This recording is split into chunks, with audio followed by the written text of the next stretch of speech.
These are 12 business lessons that made Napoleon Bonaparte one of the greatest entrepreneurs in history. Yes, you heard it right, an entrepreneur, not a politician. I learned a lot about Napoleon Bonaparte and realized that all of the greatest entrepreneurs like Steve Jobs, Mark Zuckerberg, Elon Musk used the same business technique that Napoleon did. What is the difference between us and them? What do they do that we don't?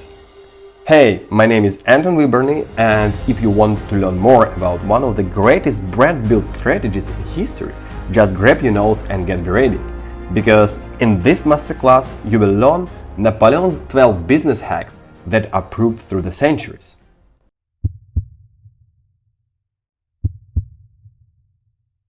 To understand people's actions of ancient times, you need to figure out a business model of that age. In Napoleon's time, if you wanted to be rich and famous, you had to be in power. To get power, you need to have an army. With the army, you can conquer new territories and charge taxes as a subscription from people who live in these territories. So we can say that the army is a sales department, but it's very hard to build your own army from scratch without any resources. That is why you need to manage someone else's resources. You need to be a general of other people's army, and with the time, you can make this army your own. With your own army, you can get your own territories, to earn subscription income, to invest in a new army and conquer new territories. So the main question is how to become a commander of the army. And the first step is to get noticed. How can people appoint you as a commander of the army? I mean, give you resources, if they don't even know about your existence. And Napoleon did it perfectly. To understand all the genius of Napoleon's steps, I want to make you a quick note about the situation that was in France in 1793. The French Revolution was entering its fourth year and France was on the verge of anarchy. The French king was executed and the Jacobins got the power with Danton, Robespierre and Marat.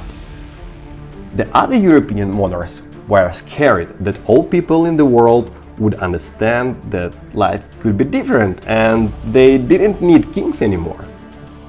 England, Russia, Prussia, Austria and other kingdoms started a war with France to bring the monarchy back. We can say that France was like a corporation with a startup approach that wanted to disrupt the market and made changes. And other European monarchs were like corporations that didn't want to change anything. But every corporation has inside disagreements, and France was not an exception. The civil war was running between royalists who wanted to restore the monarchy again and republicans who wanted democracy.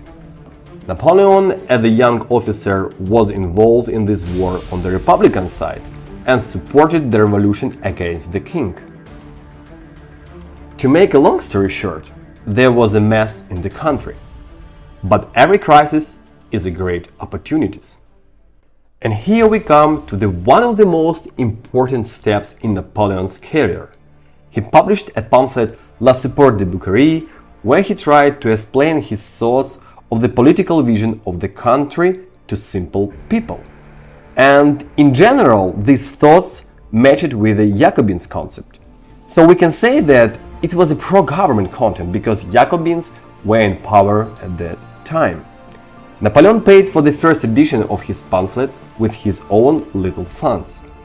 And actually, this content didn't influence simple people, but it influenced someone more important, and this person was Augustin Robespierre, brother of Maximilien Robespierre, the head of Jacobins and actually the French ruler. You know, it's like a brother of the Google CEO watched your video about Google's growth strategy and introduced you to the Google CEO. Also, after the first publication, Napoleon's pamphlet was also valued by Christopher Salicetti, a Corsican politician who organized the second publishing and promotion of this pamphlet. It's like if Elon Musk retweet you, you know?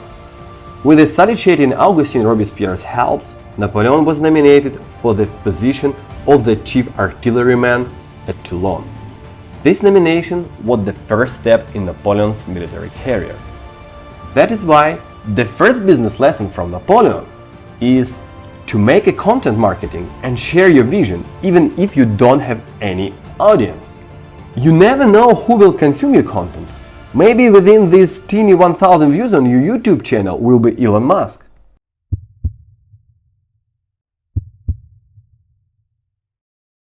One view on your YouTube channel can change your life, and Napoleon's pamphlet proved it. My personal experience also proved it. My first startup investor became familiar with me by reading my article about startups. Also, your content has to be provocative. Napoleon's pamphlet was a pro-Jacobins, but a few months later, on 27 July 1794, the Thermidorian Cup happened. Jacobins lost power. The Directory came in charge and Maximilien Robespierre was executed. Napoleon was imprisoned because he had connections with Robespierre's family, but after a few weeks he was released. After a few years, when Napoleon became an emperor, he ordered to find all pamphlets and destroy them. Good content marketing is always provocative. You can become a king or be executed.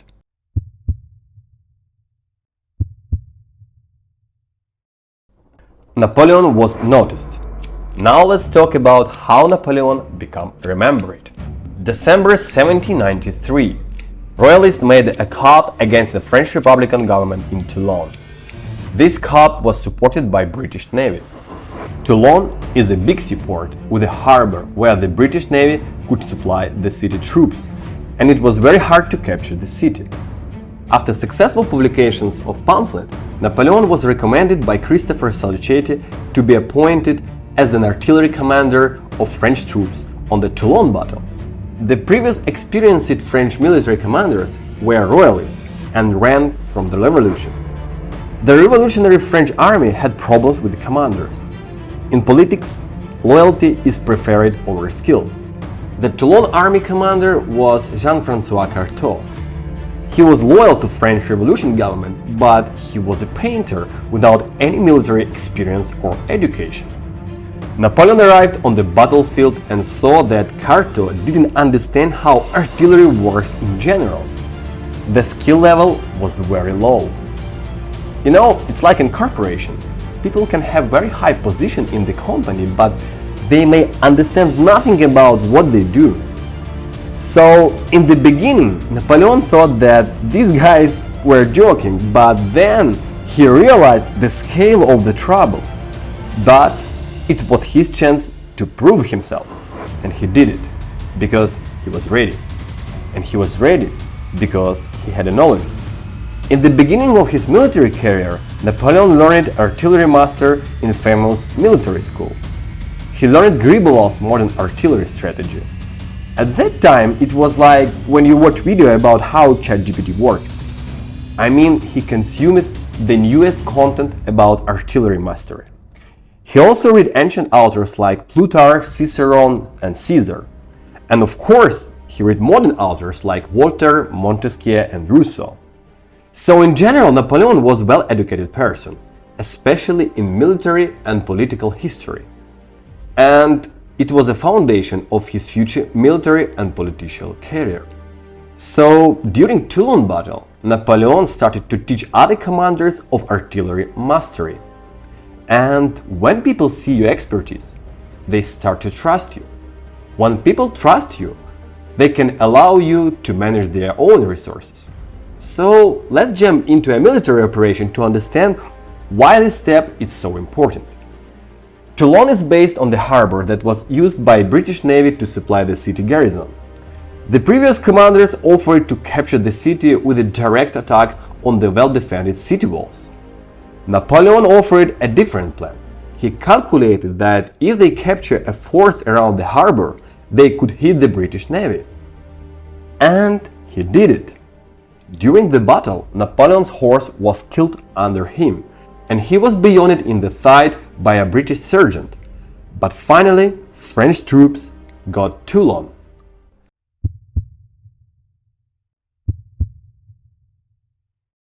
Napoleon's brilliant plan worked.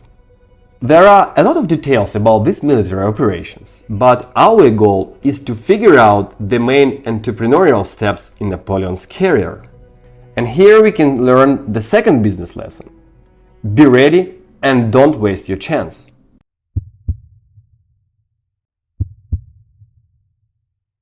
Napoleon was ready because he had learned a lot about artillery. He was ready to show his expertise, and his chance was to be a commander in the Toulon battle. Success comes when you have a combination of a good chance, high expertise, and resources. After the battle, a lot of other military commanders said good words about Napoleon. In any business, if people don't recommend your product or service, you do something wrong. These words pushed Napoleon up to the career ladder.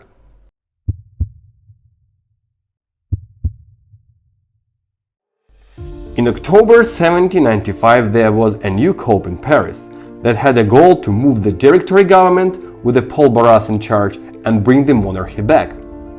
And the ruler of the France, Paul Barras, appointed Napoleon as the commander to disperse these rebellions in Paris. Napoleon used cannons and shoot civilian people. The rebellion was suppressed. After this, Bonaparte was appointed a commander of the internal army that defended the government in Paris. It's like he was the chief of police in the whole country. He had 40,000 soldiers under his command. And this is the third Napoleon's business lesson. Resolution. If you get a chance, you must be decisive. The main things of these three business lessons is that with each step, Napoleon got more resources than before. He used a content marketing skill to be noticed. Then he transformed the attention of powerful people into real, physical assets. The artillery department in the Toulon battle. In the Toulon battle, Napoleon proved his skills and showed decision makers that he could do the hard job. When he put down the Royalist coup, he got the government trust and more resources. When he was a chief of police, he got 40,000 garrison and a good network with the rulers of the France.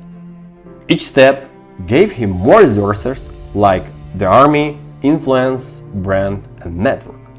The position of the chief of police gave him unlimited influence in the country and a good opportunity to make money. He had direct access to the whole French government. Another person in this situation will start to climb on the career ladder and start just steal government money. But Napoleon was not just a good entrepreneur. He was one of the greatest. Good entrepreneurs just make good money, but great entrepreneurs want to leave their mark on history.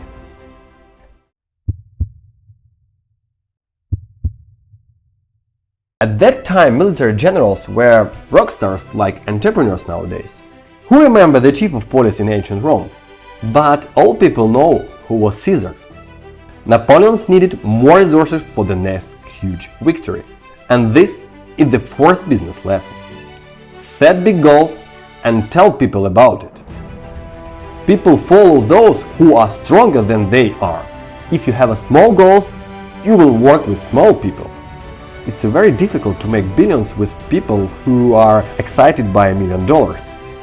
Napoleon's big goal was to win in Italy. To understand how he did it, let's jump into the military situation in the spring of 1796. It is 2 years after the great Napoleon's victory on Toulon. The main theater of the war was on the River Rhine. The Italian theater of the war was the second. The French army of Italy was equipped and supplied very poorly. Soldiers didn't get a salary. Some soldiers even didn't have shoes. Last 2 years, Napoleon was an artillery commander of the army of Italy, and he built an artillery battery in this area. It means that he knew this area. In other words, he was an expert in the market which he wanted to enter.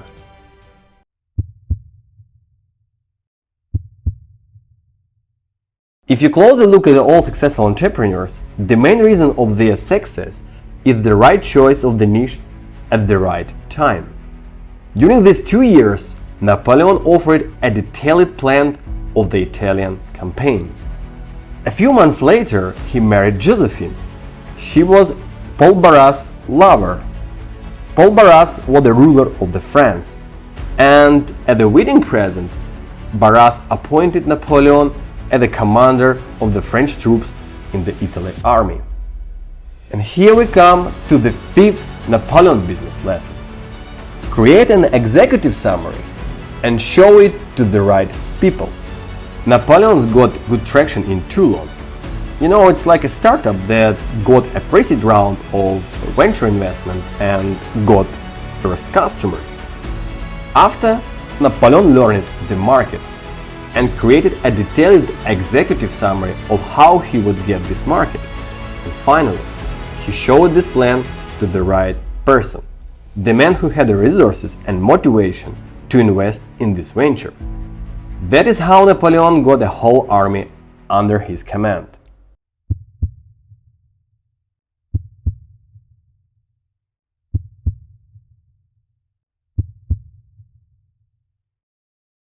Napoleon's first Italian campaign was one of the iconic military lessons in history. It started in the April 1796 near Montenotte and finished in October 1797 in Austrian Lubin near Vienna. For 6 months, Napoleon conquered Italy and invaded in Austrian Empire's territories. New territories, new subscription revenue. All of Italy started to pay to Napoleon. As I said before, at the beginning of the campaign, French army in Italy was poorly equipped, without payroll for soldiers. But now, Napoleon get money for scaling.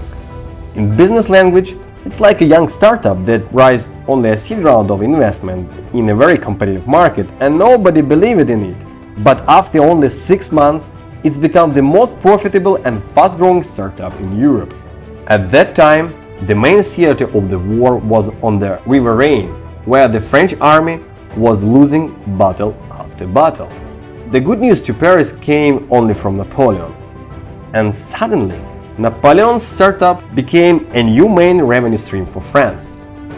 During a few months of Italian campaign, Napoleon got 11 victories and gained respect from his army and generals. And in that time, he was only 26. For example, General Sourlier was a 54-year-old professional general who first fought a decade before Napoleon was born. General Augereau was 39.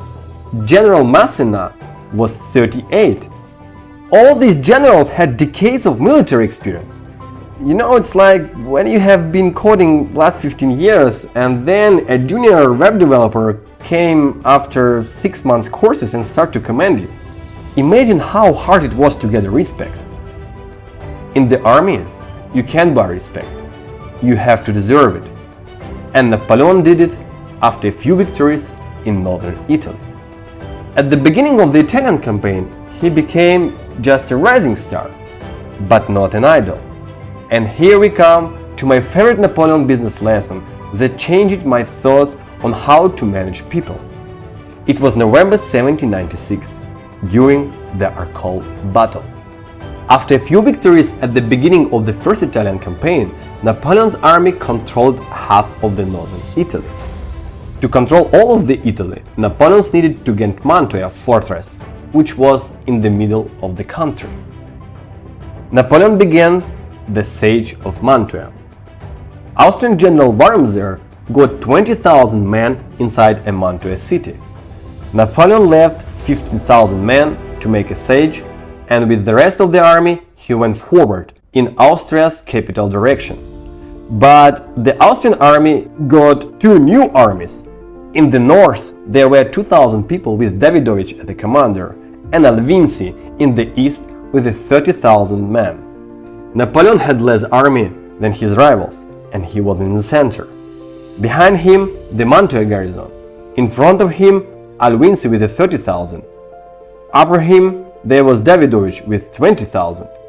He had to defeat the enemy troops one by one, or be surrounded. The final battle was in the city of Arcole. French troops were in the bad situation and they needed to get to the other side of the river. and it was only one wood bridge that was controlled by Austrians. And it was the bridge where Napoleon's legend was born. We have unique notes by Polish adjutant Józef Sołkowski, who was in this place. Here are some words he said. General Verdier went on the attack twice. He reached this dangerous place, but having reached it, the grenadiers stopped and took advantage of the earth ramp from the dam to protect themselves from the fire of Austrians. Our glorious generals walked at the head of the assault columns, attacked, shooted, follow me, but no one followed them. Bon, Lannes, Vertier returned pierced by bullets. After that, Division General Augereau grabbed the army banner and shouting, "Cowards, are you so afraid of the death? Follow me!" and went to the bridge assault. And the soldiers didn't follow him. At this time, Napoleon realized that on this bridge, the fate of the whole battle and all Italian campaigns was decided. Davidovich with his army would be soon behind the Mantua fortress army. It was a catastrophic military situation for Napoleon, and Napoleon realized he had to do something to inspire the soldiers to get this bridge. I saw Napoleon appearing near the bridge, surrounded by his headquarters. He jumped off his horse, took the army banner and rushed to the bridge under the shower of the bullets. But only officers followed Napoleon. The soldiers remained in the place. When Napoleon came to the bridge, cannons shot at the crowd. Young officer Muron covered Napoleon with his body. Soldiers started to run out of the battle, and Napoleon fell into the river and was almost captured. Bridge assault was failed. This is the photo of this place. The new bridge is built on the same place. Imagine how it was hard to assault this bridge when thousands of people and cannons were shooting at you. But the news of Napoleon's feat electrified the army. Napoleon became an idol in the minds of the soldiers. They figured out that he was ready to die for them. And here is the sixth Napoleon business lesson, and my favorite. Show for people that you can do hard job too. Sometimes we ask employees to make, let's say, 100 cold calls per day or some coding stuff, and they answer that it is impossible, But when you take the phone and make 100 calls, they can't tell you that it's not impossible. So show the leadership on your personal example. From Arcole battle, we can learn one more lesson. At the beginning of the Italian campaign, Napoleon met young and very talented painter Antoine Gros. Gros also said one phrase that changed his life, and I think it will be a good lesson for designers and freelancers. He came to Napoleon and said, "Monsieur, I wanted to capture something important that will go down in history." And what will it be? Your portrait, Monsieur. Of course, Napoleon took young Gros as his personal painter. Also, there were other painters in the army. During all battles, painters made very detailed sketches and depicted the situation. Napoleon made some notes about how campaign was going. So, translating on our days, they made stories on Instagram like a case studies. All the time, painter Antoine Gros was near Napoleon and was waiting when Napoleon would make a feat. On Arcole bridge, Gros saw it because he was near Napoleon at that time. After this event, he left the army, went to Milan and started to paint one of the famous Napoleon's portrait that was named Napoleon on Arcole bridge. All witnesses of that event understood that it was on Arcole bridge where the legend of Napoleon was born. During Napoleon's life, he showed this story in different content formats. Like here, one of the images on Triumph Arch. In the army, he used letters to inspire the army, because there were no microphones at that time, and all 50,000 men couldn't hear the commander. He wrote letters and spread this content through officers, and next, officers read this propaganda to soldiers. So we can say that, in general, Napoleon was the master of marketing of his time. He used evergreen content like Triumph Arc and Victory's column to capture an iconic moment of his career. Newspapers were capturing and retention everybody people's attention. And this is the 7th Napoleon business lesson. Record successful case studies and keep people's attention. In other words, do content marketing to build your own personal brand. In the next video, we will talk about other Napoleon's marketing tactics that you can use in your business. Link in the description.